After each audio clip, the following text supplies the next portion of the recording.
COVID-19 sampai saat ini masih menjadi pandemik di seluruh dunia, termasuk Indonesia, dengan jumlah kasus yang terkonfirmasi positif terus meningkat setiap harinya. Dalam pedoman pencegahan dan pengendalian COVID-19, status pasien dinyatakan dengan istilah yang tidak asing lagi untuk kita semua, yaitu orang dalam pemantauan atau ODP, pasien dalam pengawasan atau PDP, dan orang tanpa gejala atau OTG. Namun, pada tanggal 13 Juli 2020, Kemenkes mengeluarkan revisi kelima tentang pedoman pencegahan dan pengendalian COVID-19. Pada pedoman tersebut, status pasien kini dinyatakan dengan istilah kasus suspek, kasus probable, kasus konfirmasi, kontak erat, pelaku perjalanan, dan diskar.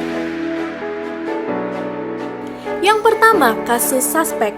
Seseorang dikategorikan ke dalam kasus suspek jika memiliki salah satu kriteria berikut, yaitu orang yang memiliki gejala ISPA seperti demam, batuk, sesak nafas, sakit tenggorokan, pilek, pneumonia ringan hingga berat yang timbul 14 hari setelah ada riwayat perjalanan atau tinggal di negara atau wilayah Indonesia yang melaporkan transmisi lokal. Selanjutnya, orang yang memiliki salah satu gejala atau tanda ISPA yang timbul 14 hari setelah kontak dengan kasus konfirmasi atau probable COVID-19. Dan yang terakhir, orang dengan ISPA berat seperti demam, frekuensi nafas lebih dari 30 kali per menit, distres pernafasan berat, atau saturasi oksigen kurang dari 90% pada udara kamar, atau pneumonia berat yang membutuhkan perawatan di rumah sakit dan tidak ada penyebab lain yang mendasari.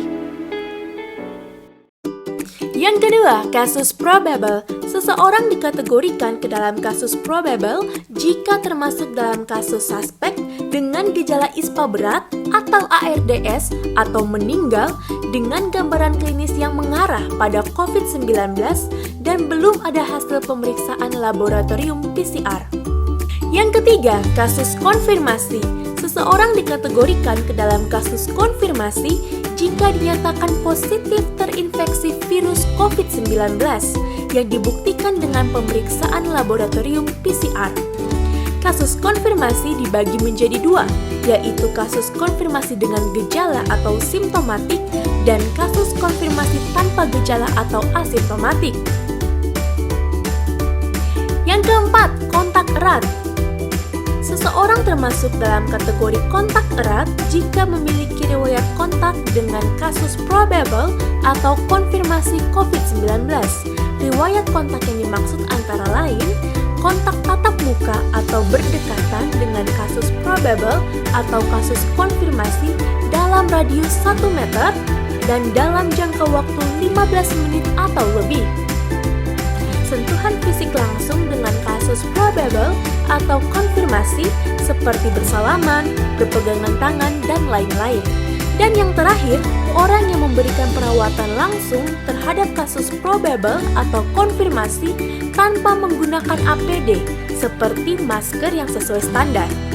Pada kasus probable atau konfirmasi yang bergejala atau simptomatik, untuk menemukan kontak erat, periode kontak dihitung dari 2 hari sebelum kasus timbul gejala dan hingga 14 hari setelah kasus timbul gejala. Pada kasus konfirmasi yang tidak bergejala atau asimptomatik, untuk menemukan kontak erat, periode kontak dihitung dari 2 hari sebelum dan 14 hari setelah tanggal pengambilan spesimen kasus konfirmasi. Yang kelima, pelaku perjalanan, yaitu seseorang yang melakukan perjalanan dari dalam negeri maupun luar negeri pada 14 hari terakhir. Yang keenam, discard.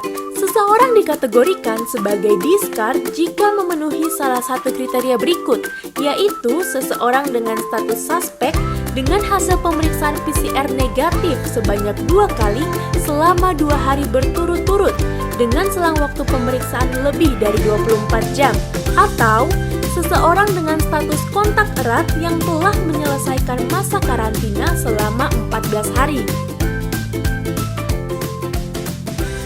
Selain itu, ada juga beberapa perubahan pada Surat Edaran Nomor 7 Tahun 2020 yang dikeluarkan oleh Gugus Tugas Percepatan Penanganan COVID-19 tentang kriteria dan persyaratan perjalanan orang dalam masa adaptasi kebiasaan baru menuju masyarakat produktif dan aman dari COVID-19, yaitu mengenai masa berlaku hasil tes rapid dan PCR ketika akan melakukan perjalanan orang dalam negeri. Yang tertuang dalam poin F butir 2B, di mana sebelumnya setiap individu yang melakukan perjalanan harus menunjukkan surat keterangan uji tes PCR negatif yang berlaku 7 hari atau surat keterangan uji rapid test non-reaktif yang berlaku 3 hari. Namun pada surat edaran yang terbaru, yaitu Surat Edaran Nomor 9 Tahun 2020, setiap individu yang melakukan perjalanan harus menunjukkan surat keterangan uji tes PCR negatif atau surat keterangan uji rapid test non-reaktif dengan masa berlaku 14 hari. Nah, dengan informasi ini kami harap masyarakat tidak bingung dengan istilah dan aturan yang baru ya. Salam sehat, kita bisa lawan corona.